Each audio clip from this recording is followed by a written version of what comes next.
Dubai विमानतळाजवळ हिल्टनचे Dubai Hampton हॉटेलमध्ये सांगली जिल्ह्यातील 31 प्रवाशांच्या ग्रुपने आसरा घेतला असून आजूबाजूला मिसाईल दाबल्याचे आवाज येत असल्यामुळे या प्रवाशांचा जीव धोक्यात आहे. विमानसेवा बंद असल्याने ते आता भारतात लवकर परतू शकत नाहीत अशी शक्यता आहे. महाराष्ट्र व केंद्र सरकारने या प्रवाशांना सुरक्षितरित्या भारतात आणण्याची व्यवस्था करावी अशी मागणी या प्रवाशांनी उदयवार्ता न्यूजशी बोलताना केली आहे.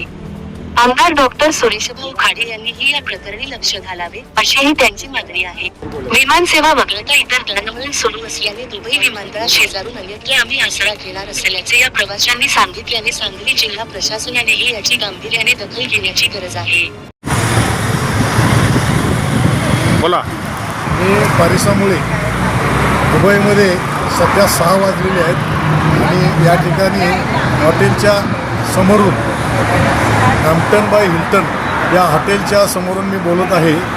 आम्ही सर्व पर्यटक गोमटेश टूर्स अँड ट्रॅव्हल्स कोकवाड यांच्यामार्फत पर्यटनासाठी दुबईला आलेलो आहोत आणि उद्या दिनांक 2 तारखेला आमचं चेकआउट हॉटेलमधून चेकआउट आहे. पण सध्या इथं सर्व काही फ्लाईट्स बंद झाल्यामुळं आमची परिस्थिती भयंकर बिकट झालेली आहे.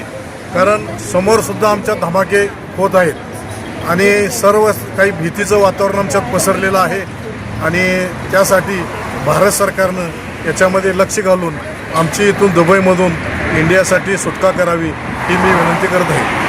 ओके.